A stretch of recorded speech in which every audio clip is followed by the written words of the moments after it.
What's going on, everyone, and welcome to Movie Emporium's Netflix original movie review of Resort to Love. This film is directed by Tsuchida. Now, as always, if you like what you see on this channel, awesome, hit the subscribe button to join Movie Emporium, hit that notification bell at the top to find out what's coming next. If you like any of these videos, awesome, hit that like button, as well as comment below on any video that you watch, including this one. So, Resort to Love is a romantic comedy, as if you've seen the trailer. It's about a character named Erica, who's played by Christina Milian. She is an individual who is having a lot of issues. She lives in the city with her best friend. She has an artist that she signed who's gone off the deep end. Her ex-boyfriend, who she was going to marry, has broken up with her, and she has completely lost it. So what does she do? She goes to a 5-star resort island, like these romantic comedies do, and she becomes a lounge singer. And in the process, she meets a character named Caleb, who's played by Sinqua Walls. And we find out that Caleb is the brother of her ex, who is not only getting married,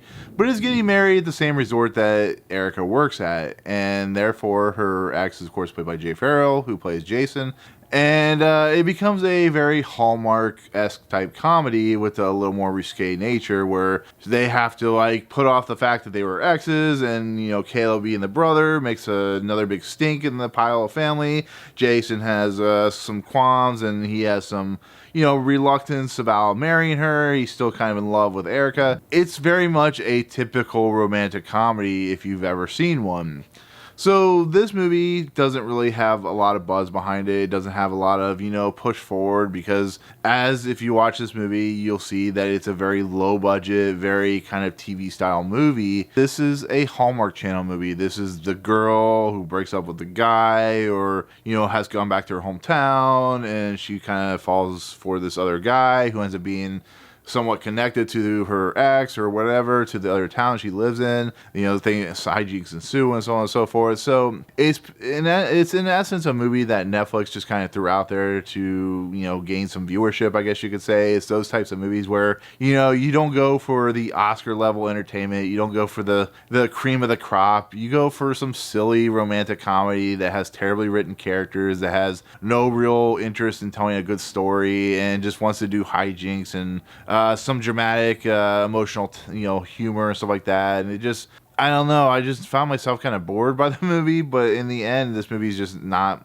my cup of tea. And like I said, I still found it somewhat entertaining, just because of the cast, who's at a point where they've kind of gone off the radar of Hollywood. So now they're just kind of doing Netflix movies or Hallmark Channel movies to make a, you know, some money back, you know, get some, you know, paychecks, I guess you could say. So therefore, it's not like they're not trying. It's not like they're not having fun. They are on a beach. They're in the middle of a beautiful area. They're beautiful looking people. And, you know, you can't blame them for doing it. It's just, you know, the direction of Steven Tsuchida, the fact that he just kind of was given a chance to be on a very nice property locale in the middle of, you know, a beach somewhere in like Hawaii or the Bahamas or something like that. The fact that he was, you know, given a paycheck, I'm sure was enough for him to do a movie like this. And he's worked on Cobra Kai, which is another Netflix property, and he seems to do a competent job. So but with these characters, like I said, they're just kind of one note. They're not really entertaining. The Pharoah Jason character is that typical I'm in love with you still, and you know, he's the kind of quirk and the wrench and the problem that persists through the movie. And the woman's getting married to the Jason character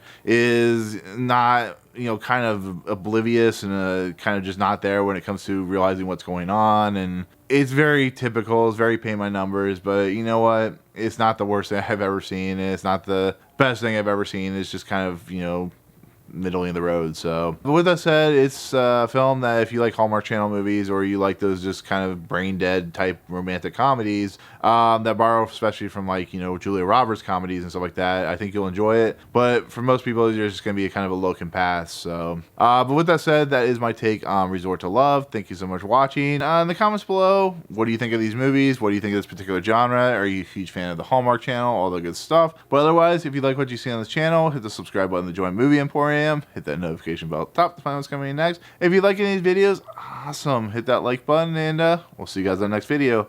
Peace out.